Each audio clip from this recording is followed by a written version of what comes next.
Libby didn't have friends over at the house, much to her mom and dad's dismay. The family had relocated to Florida 2 months ago, and they had hoped Libby would have made more friends by now. What they didn't know was Libby wouldn't have any friends over because she didn't want them to know her home was haunted. Her bedroom was on the first floor and next to the basement door. She hated it. Since moving in, she could hear this noise that would keep her awake at night.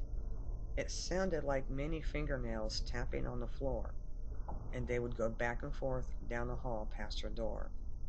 She'd look out into the hall to find nothing there, but the basement door would be open. She'd run over and shut it real quick before diving back in her room. Soon after tucking into bed, the tapping noise would start up again.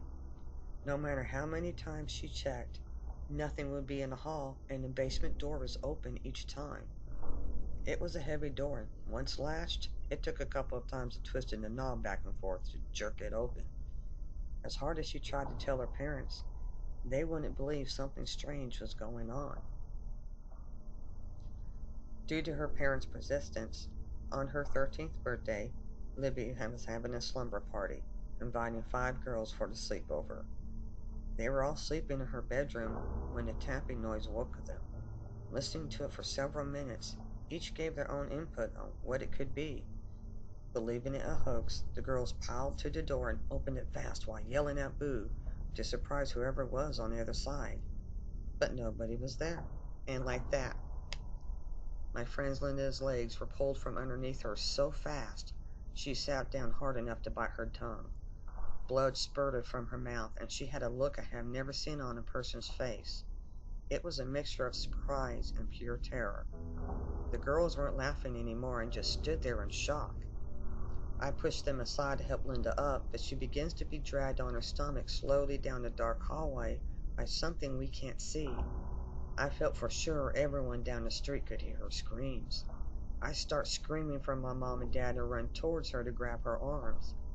As I try to pull her, something jumps out of the dark and lands on Linda's back.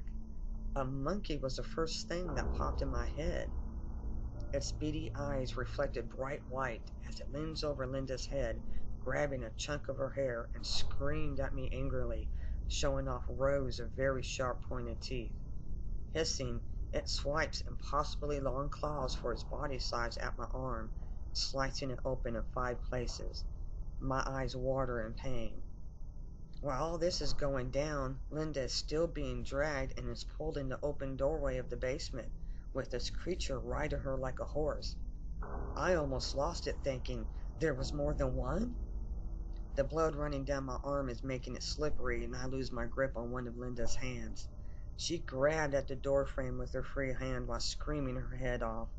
I'm wondering where my mom and dad are, not realize that only seconds have gone by. It seemed like forever. In a white flash, the hall light came on, and Linda was let go. It helped that my mom was a nurse, and she was able to clean the wounds on Linda's ankles, where there were several puncture marks and scratches. She thought it might be a good idea to take us to the hospital for antibiotics and get my cuts stitched. They were pretty deep and would not stop bleeding. My friends were terrified, calling their parents to come pick them up. The only explanation my dad could come up with that any of the adults could accept was that a feral cat had gotten into the basement somehow and attacked the girls when they opened the door. After that night, I did not want to sleep in my room anymore. Not caring how small the space was, I convinced my parents to let me switch rooms with my dad's office so I could be upstairs. I don't hear the tapping anymore, but if I'm the first one downstairs in the morning, the basement door is always open. 4 teenage friends had snuck into an old house that hadn't been lived in for years where they could drink beer in private. Not wanting to attract attention, they huddled on the floor around a light from one of their cell phones in what was once probably a parlor, laughing and chatting as they drank. Taylor grabbed a light to put it close to his face for a shadow effect and said in a deep, creepy voice, "This house has a paranormal history about the lady of the manor. Want to hear it?" Tammy and Jacob both said yes, thrilled to be hearing a ghost story. Karen responded with, Don't listen to him. It's not a true story. Wanting to scare his friends, Taylor continued. The story goes the owner who built this house back in the early 1900s was something of a tyrant. Along with the townspeople, his family feared him, and his wife, who was the lady of the manor, was not quite right in the head. It is said she would spend hours a day climbing up and down the staircase, always counting to 15 when she reached the top, but there were only 14 steps. Anyhow, one day the husband swore as he watched his wife climb the staircase. She just vanished on the top step after saying 15. The house and grounds were searched, but she was never found. The police were so sure he had killed her, he was arrested and put on trial. He was found guilty of first-degree murder, even though one of the housemaids working downstairs at the time of the incident was a witness for his defense, and there was no body. No one believed she ran off nor had anything to do with the supernatural. Years later, on his deathbed in prison, he still swore he had nothing to do with her disappearance. Here's the creepy part.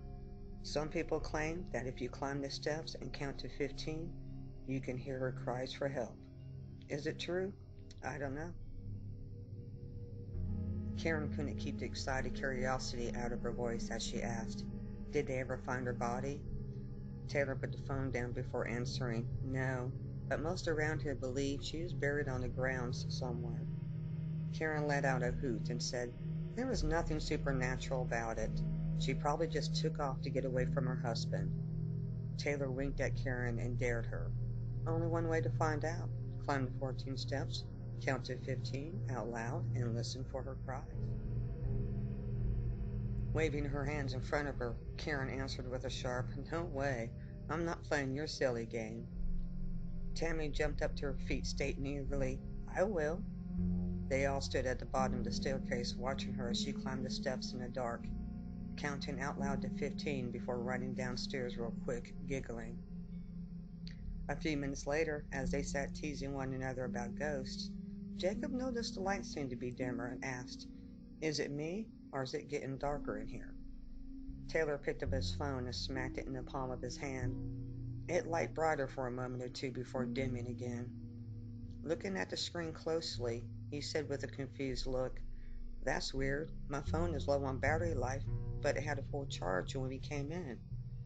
It was the perfect excuse, and Karen used it, suggesting maybe it was time to leave.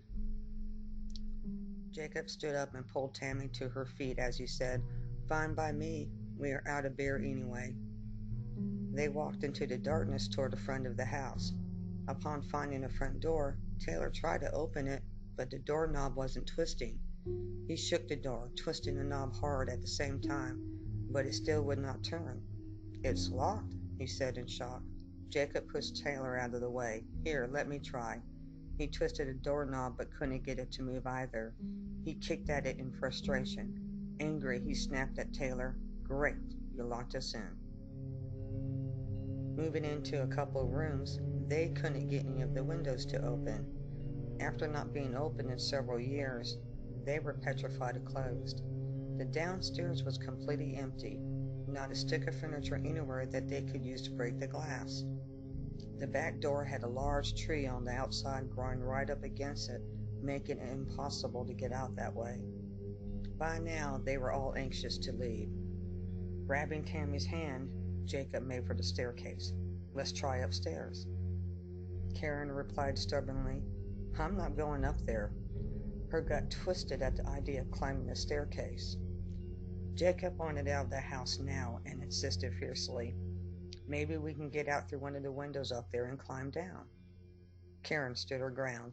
"Did you not hear me? I'm not going up there." Impatiently shaking his head, Jacob asked Taylor, "You coming?" Karen grabbed Taylor's arm. "Please don't leave me," she begged. Sighing in defeat, Taylor answered, "If you find a way out, see if you can get the front door open." Taylor and Karen watched the couple go up the stairs and patiently waited. After a few minutes, Karen called out, "Hey, Tammy, anything yet?" No answer.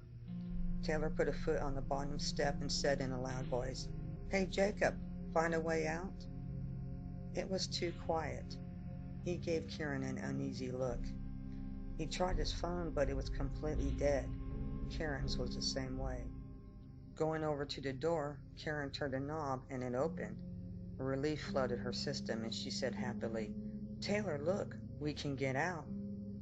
Taylor really wanted to go through that door and step outside, but he couldn't leave their friends behind. He yelled, "Jacob, Tammy, we got the door open." Very faintly, he thought he heard Jacob call out for help. Karen was scared, but Taylor convinced her their friends may be hurt, and she reluctantly climbed the stairs after him. They heard their cries for help, but it was muffled. Sticking together, they searched each room, but were unable to pinpoint exactly where their cries were coming from. Karen could hear Tammy crying and said it was time to get real help. "Taylor, it's too dark. I can't see a darn thing. Maybe they have fallen through a trap door or something and can't find their way out." Taylor didn't want to get in trouble for sneaking in the house and drinking beer, but had to admit their friends seemed to be lost, so he agreed. And once outside, they went to a neighbor's house and called 911. A patrol car with 2 police officers were there within minutes and made Taylor and Karen wait outside until they had to look around. The officers said they could hear the teenagers' cries for help, but could not find them either. Karen's parents were called to take them both home while the officers continued their search. Karen tried calling Tammy all night long, but it would just ring. The next morning, the police interviewed Taylor and Karen, asking where their friends were the last time they had seen them. They both said Tammy and Jacob had climbed a staircase to the second floor to look for a way out. Their friends had to be somewhere in the house because they could hear them, but just couldn't find them. The first officers on scene reported hearing their pleas for help too, but sometime during the night, it had stopped. The house was taken apart brick by brick, but no sign of their friends. After it was demolished a couple months later and the pieces taken away, the police thought they would finally find them, but got nothing. Since there was no evidence of foul play and no bodies, the police listed them as runaways. Like the lady of the manor, they were never seen again.